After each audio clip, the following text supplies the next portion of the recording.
네, 리포터 뚜껑 열어보는 시간 돌아왔습니다. 오늘도 정서한 아나운서와 함께 할게요. 어서 오세요. 안녕하세요. 네, 반갑습니다.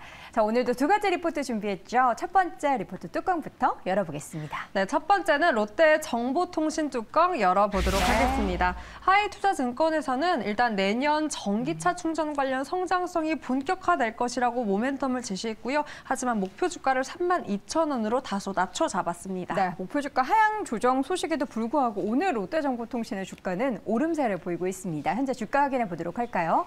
현재 롯데정보통신의 상승 흐름 확인해 보겠습니다. 4.82% 오른 23,900원 기록이 되고 있습니다. 자, 그럼 최근 이슈부터 좀 확인을 해보도록 할게요. 네, 일단 롯데그룹 IT 서비스 전문 기업입니다. 이 롯데정보통신이 이 국내 전기차 충전 제조 2위 업체죠. 중앙제어를 인수했습니다. 이 인수로 인해서 스마트 인프라부터 운영 관제 그리고 자율주행까지 이렇게 통합 모빌리티 사업의 기반이 마련됐다라는 평가를 받고 있는데요. 내년부터 이런 전기차 충전 관련 사업 등이 본격화되면서 통합 모빌리티 사업 성장성을 가시화할 수 있다라는 기대감을 한껏 받고 있습니다. 그럼 그 기대를 받고 있는 모빌리티 관련 사업들 사진과 함께 보도록 하겠습니다. 네, 사진에서 볼 수 있다시피 다양합니다. 하이패스부터 자율주행 셔틀, 그리고 전기차 충전은 당연히 가져가고요. 또 CITS라고, 그러니까 차세대 지능형 교통 시스템이라고 합니다. 그 밖에도 이렇게 구간 정체 중인 것을 통합 운영, 관제하는 시스템까지 이러한 통합 모빌리티 사업을 구상하겠다라고 밝혔고요. 다음 사진 더 보도록 하겠습니다. 네, 정리된 표인데 이러한 모빌리티 사업 외에도 물류부터 배송, 유통 서비스까지 이에 따라서 전기차 충전 제조, 공급, 유지, 보수 역량을 기반으로 우리가 생활하는 도심 속에서 접근 용이한 충전소가 확산될 수 있게끔 이러한 많은 계획들을 세우고 있다라고 밝혔습니다. 때문에 출시한 플랫폼도 있다고 하는데요. 다음 사진 보도록 하겠습니다. 아까 말씀드린 인수한 그 중앙 제어에서 만들어낸 플랫폼입니다. 이 전기차 운영 사업에도 진출하기 위해서 만들었고요. 지난 8월 이렇게 충전 운영 플랫폼인 EV시스를 출시하면서 관련된 사업 본격적으로 조금 더 진출하기 위한 속도를 높이는 모멘텀들과 많은 노력들을 행하고 있습니다. 네.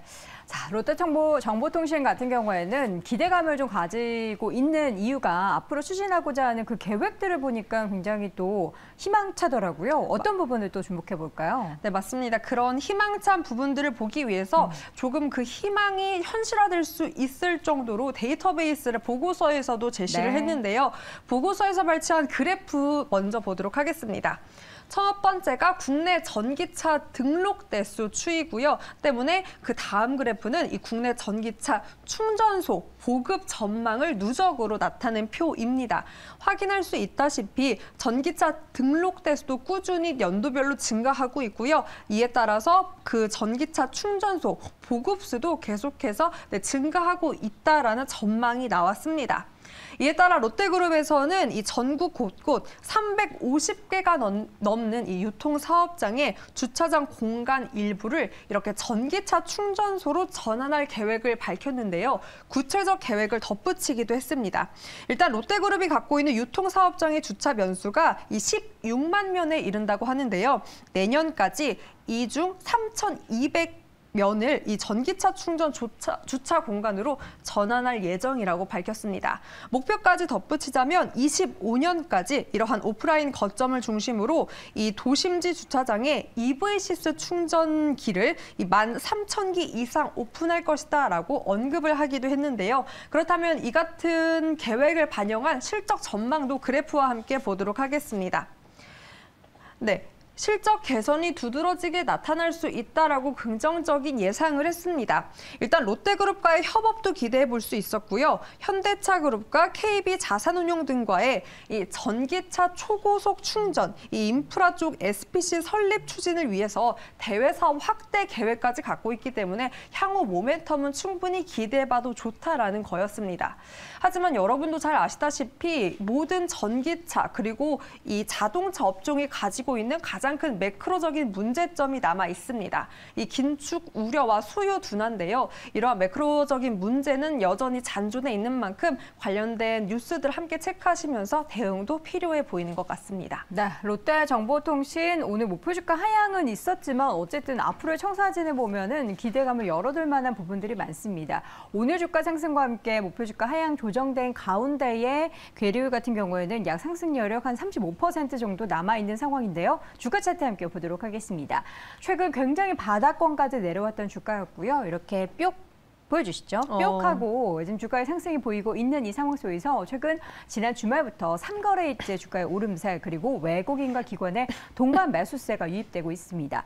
목표 주가 하향은 다소 아쉽지만 어쨌든 32,000원 선까지 방금 전 확인했었던 그런 모멘텀으로 인하여 얼마나 더 빨리 주가의 회복이 나타나게 될지 기대해 보도록 하겠습니다. 첫 번째 종목 롯데정보통신 확인해봤고요. 두 번째 리포트 뚜껑 열어보겠습니다. 네, 이 뚜껑은 제목부터 눈길을 사로잡았습니다. 이게 끝이 아니라는 바로 레고캠 바이오의 뚜껑 열어볼 테고요. 신한투자증권에서는 끝이 아니고 시작이라고 본 것 같습니다. 68,000원으로 목표 주가를 높여잡았습니다. 네, 오늘장 레고캠 바이오 최근 주가 4거래일째 오르고 있는데요. 오늘도 상승 흐름 유지하고 있습니다. 2.8% 오른 42,150원 기록이 되고 있는데 자, 그러면 뭘 시작하고 있는지부터 좀 확인해 볼까요? 네, 시작하고 있는 거 바로 그럼 기사 사진으로 볼까요? 이렇게 강세를 보였던 이유이기도 합니다. 기사에서 확인할 수 있다시피 레고캠 바이오가 미국 암젠의 신약 기술을 수출을 했고요. 무려 1조 6,050억 원 규모의 대규모의 이 기술 이전 계약 소식을 알렸기 때문입니다. 특히나 레고캠 바이오는 일전에 이러한 다수의 기술 이전에도 불구하고 빅파마양 추가 계약이 없어 저평가를 받기도 했습니다. 하지만 이 같은 기술 이전 소식이 다소 해소되었다라는 평가고요. 그렇다면 다음 표로 기술 이전 계약 체크해 보도록 하겠습니다. 일단 암젠과 맺은 계약으로 맨 마지막에 제가 체크를 해놨는데요. 레고캠 바이오의 콘주얼 플랫폼을 활용한 총 5개의 이 타겟 후보 물질 발굴 계약을 성사시켰습니다. 일단 항체는 암젠이 직접 선정한다고 하고요. 이 레고캠 바이오는 이 위치 특이적 결합 방법 그리고 링커와 페이드 로드 이 기술을 제공하는 이 기술 협약을 맺었다고 합니다. 이러한 기대감으로 계속해서 주가 상승을 보였지만 여기서 끝이 아니고 오히려 이러한 부분 기술 이전이 시작이다라는 평가를 받았습니다. 네, 이어서 다음 투자 포인트 바로 확인해 볼까요? 네, 일단 올해 다수의 글로벌 제약사들과 물질 이전 계약을 체결했고요. 빅파마와의 계약 체결이 이러한 플랫폼 기술 경쟁력을 다시 증명했다라고 합니다. 무엇보다 중요한 건 동사의 파이프라인이겠죠. 표로 함께 체크해 보도록 하겠습니다. 일단 가장 주목했던 부분을 체크를 해봤는데요. 바로 LCB84라고 되어 있는 고형암과 혈액암을 타겟하고 있는 동사의 파이프라인입니다.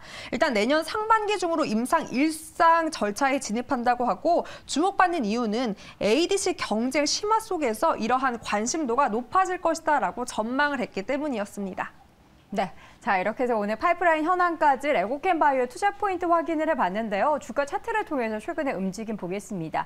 앞서 말씀드렸듯이 4거래일째 주가가 반등세 그리고 지난 주말 같은 경우에는 갭상승하면서 시세를 굉장히 많이 냈었던 종목이 바로 이 레고캠 바이오인데요.